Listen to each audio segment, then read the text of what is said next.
Assalamualaikum to all my active energetic students. I hope you all will be absolutely fine. Like always, welcome in RS Online Language Center. So we are studying about the uses of the preposition. We'll continue that uses in this lecture. So first word that we are going to learn about the use of the conjunction, that is although. Although we used to tell in spite of something, यानी कि ये इसके बावजूद ये चीज़ होती है, ठीक है।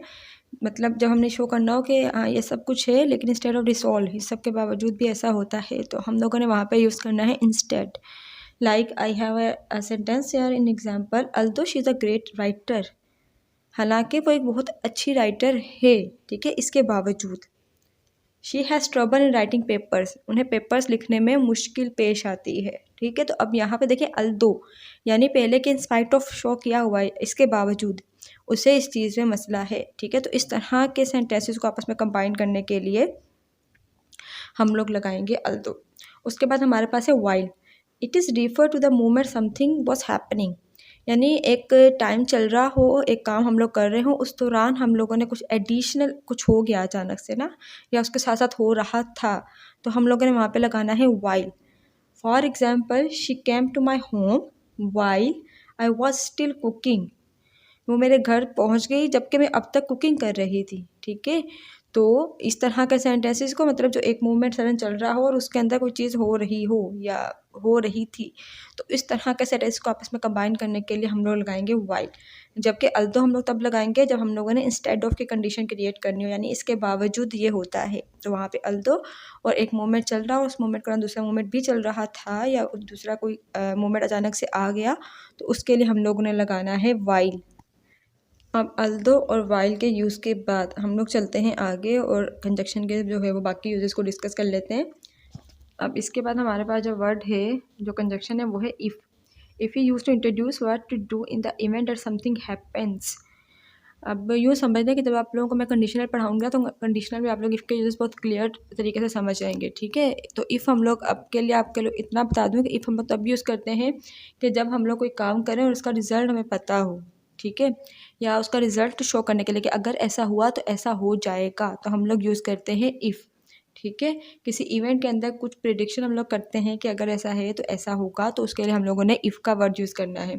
For example, I have completed my work if he did not disturb me, मैं अपना काम कंप्लीट कर चुकी होती अगर वो मुझे डिस्टर्ब नहीं करते, ठीक है। तो इफ़ हम लोग तब यूज़ करते हैं जब हम लोग कोई कंडीशन क्रिएट कर रहे होते हैं कि अगर ऐसा होता या ऐसा होना था, ठीक है। तो इस इफ़ का यूज़ याद रखेगा मोस्टली, यानी मोस्ट इम्पॉर्टेंट इफ़ किसके लिए है, कंडीशनल सेंटेंसेस के लिए, जो कि हम लोगों को बहुत कम पढ़ाए जाते हैं। और हमें जब डिफरेंट सेंटर्स में जाएंगे, मतलब डिफरेंट एग्जामिनेशन सेंटर्स में जाएंगे, डिफरेंट टेस्ट देंगे, तो वहाँ पर हम देखेंगे कंडीशनल के यूजेस के अच्छे खासे क्वेश्चंस आए हुए होते हैं, ठीक है। तो वो भी हम इंशाल्लाह अपने टेंसेस और पैसिव फॉरन से जब क्लियर कर लेंगे तो हम लोग उसकी तरफ भी चले जाएंगे। अब उसके बाद हमारे पास यूज़ है अनटिल का। अनटिल हम यूज़ करते हैं up to the point that something happens, मतलब एक टाइम लिमिट है कि जहाँ तक कुछ होगा। For example, I can stay until 12 o'clock, मैं यहाँ पे सिर्फ और सिर्फ 12 बजे तक रह सकती हूँ, ठीक है, यानी इसके बाद नहीं। तो अनटिल और टिल का ऑलमोस्ट सेम है, इनको समटाइम हम लोग प्रीपोजिशंस के अंदर पढ़ रहे होते हैं, समटाइम कंजक्शंस के अंदर पढ़ रहे होते हैं। तो ये हमारे पास था इफ़ और अनटिल का यूज़। उसके बाद हम लोग जो लास्ट है हमारा वर्ड वो चेक कर लेते हैं, डेट इज़ वेदर। वेदर जो है हमेशा पेयर के अंदर यूज़ किया जाता है, वेदर और की शक्ल में, ठीक है। सो वेदर हम लोग यूज़ करते हैं when expressing a choice between two options, जब हमारे पास दो ऑप्शन हो, हमने उनमें से कोई एक चॉइस को सिलेक्ट करना हो या कुछ चूज़ करना हो, तो हम लोग उसके लिए लगाते हैं weather.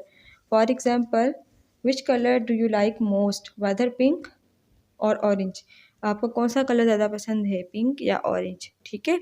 I will buy whether pink और ऑरेंज, मैं या पिंक पहनूंगी या फिर ऑरेंज पहनूंगी, ठीक है। तो दो चॉइसेस हो हमारे पास, और उन दो चॉइसेस में से हम लोगों ने कोई एक चॉइस को सिलेक्ट करना हो, तो हम लोग उसके लिए वेदर और का ऑप्शन यूज़ करते हैं। और वेदर के साथ हमेशा और यूज़ किया जाता है, जैसे आइदर और नाइदर नोर को हम लोगों ने टाइप्स के अंदर डिस्कस किया था। So this was all about today's lecture. I hope कि आपको ये सब कुछ क्लियर हो गया होगा। आपके होमवर्क में आपने हमेशा की तरह जो हम लोगों ने आज 5 यूजेस पढ़े हैं उसके 2 सेंटेंसेस बनाने हैं और अपना होमवर्क आप लोगों को टाइम पे सबमिट करवाना है। इसके अलावा आप लोगों को कोई भी कन्फ्यूजन हो, कोई भी इशू हो, कोई चीज़ समझ में ना आई हो, so I am there for you, आप किसी भी वक्त पूछ सकते हैं। आपको इंशाल्लाह टाइम पर रिस्पॉन्स कर दिया जाएगा। अपना होमवर्क टाइम पे सबमिट करवाइएगा। अपना बहुत सारा ख्याल रखिएगा। अल्लाह हाफिज़।